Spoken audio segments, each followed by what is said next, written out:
الحمدللہ رب العالمین والصلاة والسلام علی سید الانبیاء والمرسلین اما بعد اعوذ باللہ من الشیطان الرجیم بسم اللہ مبارکباد پیش کرتے ہیں ان الذین آمنوا وعملوا الصالحات سیجعل لهم الرحمن ودا صدق اللہ علیہ العظیم۔ لیکن آپ یہ بات یاد رکھیں محترم سامعین، آج خانقاہ دعویٰ شریف، خانقاہ غوثیہ چشتیہ دعویٰ شریف کی سرزمین پر اس عظیم الشان سیمینار کا انعقاد نبیر فخر المشائخ فخر ملت حضرت علامہ سید ظفر اقبال صاحب قبلہ غوثی اشرفی چشتی منتظر الہلالی بن نورانی کی کوششوں کا ثمرہ ہے جو آپ کی نگاہوں کے سامنے، اور یقیناً ہم تمام جتنے بھی باہر سے آنے والے مہمان ہیں خصوصیت کے ساتھ حضرت کو اس پر مبارکباد پیش کرتے ہیں، چونکہ اس ہندوستان کی سرزمین پر یوں تو سارے سلاسل موجود ہیں، لیکن آپ یہ بات یاد رکھیں کہ ہندوستان کے مسلمانوں کا جو خمیر ہے وہ چشتی، جو خمیر ہے وہ چشتی ہے، کیونکہ ہمارے تو خمیر میں چشتیت داخل ہے، لیکن ایک زمانے سے یہ معاملہ بڑا خشک تھا۔ اب الحمدللہ ہمارے یہاں پر چونکہ ردول شریف کے صاحب سجادہ ہیں جن کی کوششیں بھی الحمدللہ جاری و ساری ہے، اللہ مزید برکتیں عطا فرمائے، اور اس سلسلے پر جو کام ہو رہا ہے اس خانقاہ سے اللہ اسے اور عروج بخشے۔ لیکن ابھی ماضی قریب میں تقریباً 3-4 سال میں فخر ملت کی سرپرستی و نگرانی میں جو کام خانقاہ دعویٰ شریف سے ہو رہا ہے اس کی مثال جلدی پورے ہندوستان میں کہیں نظر نہیں ہے۔ یہ اپنے طریقے کا ایک الگ پروگرام ہے، اس لیے جتنے بھی مقالہ نگار آئے ہیں میں عزت کی طرف سے ان سب کا استقبال بھی کرتا ہوں، اور خصوصیت کے ساتھ فقیہ النفس حضرت علامہ مفتی مطیع الرحمن صاحب قبلہ مستر رضوی منتظر الہلالی بن نورانی کی شرکت یقیناً اس سیمینار کی کامیابی کا ایک ثمرہ ہے۔ الحمدللہ حضرت کا آ جانا ہی کامیابی کی دلیل۔ ڈاکٹر صاحب قبلہ موجود ہیں، میں چونکہ وقت نہیں ہے، جب مقالے کے ساتھ جو معاملات ہیں وہ تو سیدھی سی بات ہے، اگر اس کو پیش کیا جائے گا تو وقت کافی ہو جائے گا، صرف خلاصہ میں پیش کرتا ہوں انشاءاللہ تعالیٰ، چونکہ یہ صرف سیمینار نہیں بلکہ اس کی پوری رویداد الحمدللہ جو کہ ہمارے مفتی صاحب قبلہ کی نگرانی میں وہ تیار کی جا رہی ہے، بہت جلد اگلے سال انشاءاللہ جو سیمینار اس سے پہلے ہوا ہے اس کی پوری رویداد کتابی شکل میں انشاءاللہ پیش کی جائے گی۔ اللہ رب العزت کا بے پناہ شکر امتنان ہے کہ اس کرۂ ارض پر بے شمار مخلوق کو پیدا فرمایا، ان تمام مخلوق میں افضل و اعلیٰ اشرف المخلوقات حضرت انسان کو بنایا، حضرت انسان میں کچھ ایسے پاکیزہ نفوس اور معزز ہستیوں کو پیدا فرمایا جن کے دم سے وجود کائنات کی بقا، جن کے در سے جہاں انسان کو انسانیت اور خوشگوار زندگی کی گزارنے کا سلیقہ ملتا ہے تو وہیں دوسری طرف دنیاوی مصائب و آلام سے برطرف ہونے کی قوت میسر ہوتی ہے، جہاں وہ لوگوں کو بارگاہ الہی کے آداب کی معرفت سے سرفراز کراتے ہیں وہیں اقوال رسالت علیہ وسلم پر عمل کرنے کی تلقین بھی کراتے ہیں، جہاں یہ عظیم الشان نفوس کا اخلاق و کردار لوگوں کے اخلاق شنیعہ سے اعراض کا درس دیتا ہے وہیں اخلاق حسنہ سے متصف ہونے کے جذبے سے سرشار بھی کرتا ہے۔ اغلظ ان کی بارگاہ سے رشد و ہدایت میسر ہوتا ہے جن پر عمل پیرا ہونے والا انسان تقرب اللہ کے دولت سے سرفراز ہو کر محبوبان خدا کے صف میں شامل ہو جاتا ہے، اور یہ بات بالکل روز روشن کی طرح آیا ہے کہ جو جن سے وابستہ ہوتا ہے اللہ رب العزت کے محبوب نبی کریم صلی اللہ علیہ وسلم کا فرمان عالی شان ہے، المرء مع من احب، جو دنیا میں جس سے محبت کرتا ہے وہ کل میدان محشر میں بھی اسی کے زمرے میں اسی کی صحبت میں ہوگا۔ آج ہم اس عظیم الشان مرد کلندر آسمان ولایت کے نیر تابہ دنیا مافیہ سے بے نیاز شخصیت کی زندگی کے کچھ تابندہ نقوش آپ کے سامنے پیش کرنے کی جسارت کر رہے ہیں، جسے دنیا حضرت خواجہ حذیفہ صدر الدین المراشی رکن الکعبہ کے نام سے جانتی اور پہچانتی۔ آپ کی پیدائش 5 ذوالقعدہ 147 ہجری مطابق 3 جنوری 765 عیسوی ملک شام کے شہر مراش میں ہوئی۔ آپ مشائخ کبار و متقدمین صوفیہ میں سے ہیں۔ حضرت خواجہ صدر الدین حذیفہ المراشی حضرت خضر علیہ السلام کی ہدایت کے مطابق حضرت ابراہیم بن ادہم سے شرف و بیعت ہوئے۔ ابتدا کے 6 مہینے خدمت میں رہ کر اس قدر مجاہدہ کیا کہ صرف 6 مرتبہ آپ نے افطار کیا۔ آپ کے اس مجاہدے کو دیکھ کر سلطان ابراہیم بن ادہم نے نہایت خوشی مسرت کا اظہار فرمایا اور مقام تکمیل پر پہنچنے کی بشارت دی، اور آخر عمر میں خرقہ خلافت سے بھی سرفراز فرمایا۔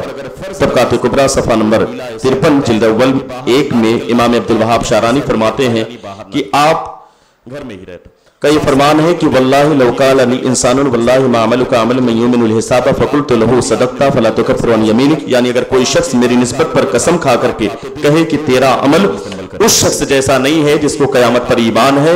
मैं उस कसम खाने वाले से कहूंगा कि तू सच्चा है, कसम का कफारा ना दे। मजीद फरमाते हैं ला आलमु शय'न मिन आमालिल बिर्रि अफज़लु मिन लुज़ूमि बैती वलौ कानत हिलतुन फी अदमिल खुरूज इला हाज़िल फ़राइज़ तुखल्लिसुनी लफ़अलतु। यानी फरमाया करते थे कि तमाम नेकियों में मेरे नजदीक अपने घर में अलग सबसे बैठना अफजल है, और अगर फर्ज नमाज के वास्ते कोई हीला ऐसा होता कि बाहर ना निकलना पड़ता तो मैं ऐसा ही करता, यानी बाहर ना निकलता, घर में ही रहता।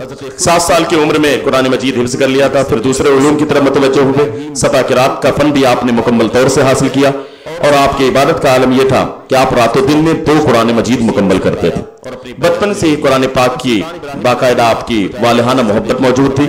हज़रत ख्वाजा फुज़ैल बिन अयाज़ की ज़ियारत जिस वक्त आपको हुई तो आपने फरमाया था कि ये हुज़ैफा वलीउल्लाह होगा और अपने सिलसिले का शेख तरीकत होगा, और यही आपको 16 साल की उम्र में इल्म लदुन्नी की सादत हासिल हो गई थी। ज़माने शबाब ही में दुनिया को खैराबाद कर दिया था, जिसको भी दुआ देते थे फौरन पूरी हो जाती थी। एक दिन हज़रत ख़िज़र अलैहिस्सलाम तशरीफ लाए और फरमाया हुज़ैफा मुसाफरत के लिए राहबर की जरूरत है।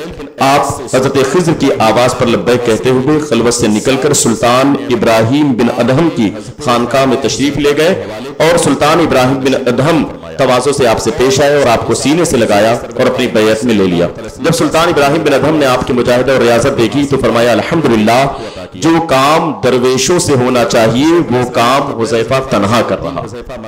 और रियाजत देखी तो फरमाया अल्हम्दुलिल्लाह, जो काम दरवेशों से होना चाहिए वो काम हुज़ैफा तन्हा कर रहा है। ऐ हुज़ैफा, अब तुम दरवेशों का खिरका जो मेरे पास अमानत है हिल लो और मेरे बाद जानशीन बन जाओ और लोगों को शरीयत और तरीक़त सिखाओ। आखिरकार जो हज़रत इमाम बाकर रज़ियल्लाहु ताला अन्हु हज़रत ख्वाजा फुज़ैल बिन अयाज़ से सुल्तान इब्राहिम बिन अदहम को हासिल हुई थी, ये सारी की सारी नेमतें आपने हज़रत ख्वाजा हुज़ैफा के हवाले कर दी और अपना जानशीन मुकर्रर फरमाया।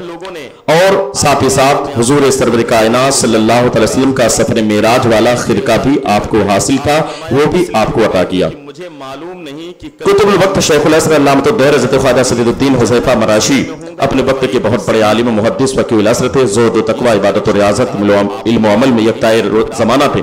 आप रहमतुल्लाह अलैह 30 साल बावजू रहे, और आप फरमाते हैं कि अहले दिल की ग़िज़ा तो ला इलाहा इल्लल्लाह मुहम्मद रसूलुल्लाह है। 30 साल तक बिला ज़रूरत मुसल्ले से कदम ना उठाया। हर साल रोज़े शरीफ की हाज़िरी के लिए मदीना तैयबा जाया करते थे। आपका शुमार अकाबिर मशाइख और पेशवाए औलिया में होता है। इल्म सलूक में आपके तर्जुमे तसानीफ भी मौजूद है। 3000 कुफ़ार भी मौजूद थे। जब लोगों ने बारगाह में आपकी आजिज़ी इंकिसारी को देखा, मर्तबा अर्ज़ किया कि आप इतना गिरफ्तारी क्यों करते हैं? आपने फरमाया इसलिए रोता हूँ तुम नहीं कि कल क़यामत के दिन मैं फिल जन्ना के ज़ुमरे में होऊंगा या फिल सईर के ज़ुमरे में। अल्लाह, ये आपको ये मालूम नहीं, तो फिर आप लोगों को क्यों मरीज करने लगे? अगर तुम रास्ते उनको दूर क्यों करते हैं? तकलीफ की वजह से नाराजन किया और बेहोश होकर गिर पड़े। जब होश में आए आते थे गए आवाज आई, तमाम हाज़रीन ने आवाज सुनी कि ऐ हुज़ैफा, मेरे दोस्त सल्लल्लाहु अलैहि वसल्लम की मईयत में बहिश्त में जगह। मुर्खीन बयान करते हैं कि इस मजलिस में 3000 कुफ़ार भी मौजूद। जैसे ही ये गैबी आवाज सुनी, सबके सब कदमों में गिरे और मुशर्रफ इस्लाम होकर बैत में दाखिल हो गए। एक दिन कुछ बेवकूफ लोग बुजुर्गों के गुस्ताख हज़रत हुज़ैफा की बारगाह में हाजिर हुए और आपके मुतालिक कुछ उल्टी सीधी बातें करने लगे। आपने वाज़ो नसीहत के बाद उनको लेकिन वो तकलीफ हुई। वो लोग कहने लगे अगर तुम वलीउल्लाह हो तो हमारे लिए बद्दुआ करो। तकलीफ की वजह से हज़रत हुज़ैफा अल्लाह की बारगाह में 3 आह निकला और मुंह से शोले निकलते दिखाई दिए। वो तमाम के तमाम जलकर खाक हो गए। ताला तवील है। आशिकीन के मुसन्निफ ने हज़रत हुज़ैफा मरशी की इस तारीफानी से की जो तारीख लिखी है 14 शव्वाल 76 हिजरी लिखा है, जबकि साहिब लताब ने 14 शव्वाल मुकर्रम 252 हिजरी लिखा है। तमाम तस्करा निगानों का इस बात पर इत्तेफाक है कि आप कई साल हयात बसरा में है। तस्करा निगान ने फारसी में आपके माते विसाल की तारीख यूं रकम किया है, शह मरअशी ख्वाजा दो जहां के कुतुब आलम साल, यानी कि 200 हिजरी इसका अदद है। अल्लाह की बारगाह में दुआ है कि इन तमाम मशाइखे चिश्त के फैजान से अल्लाह हम सबको कमाल फरमाए। और आखिर में मैं दुआ गो हूँ कि जो सिलसिले चिश्त के हयात खिदमात का ये हुआ है, अल्लाह करे कि ये सिलसिला आगे और हिंदुस्तान की वो शख्सियत जिन्होंने अपनी ہر طریقے سے جان و مال کی قربانی پیش کی ہے اس سلسلے کو آگے بڑھانے میں، ان کی زندگی کو روشن کرانے کی اللہ ہم سب کو توفیق عطا فرمائے۔ خدا دعوانا الحمدللہ رب العالمین۔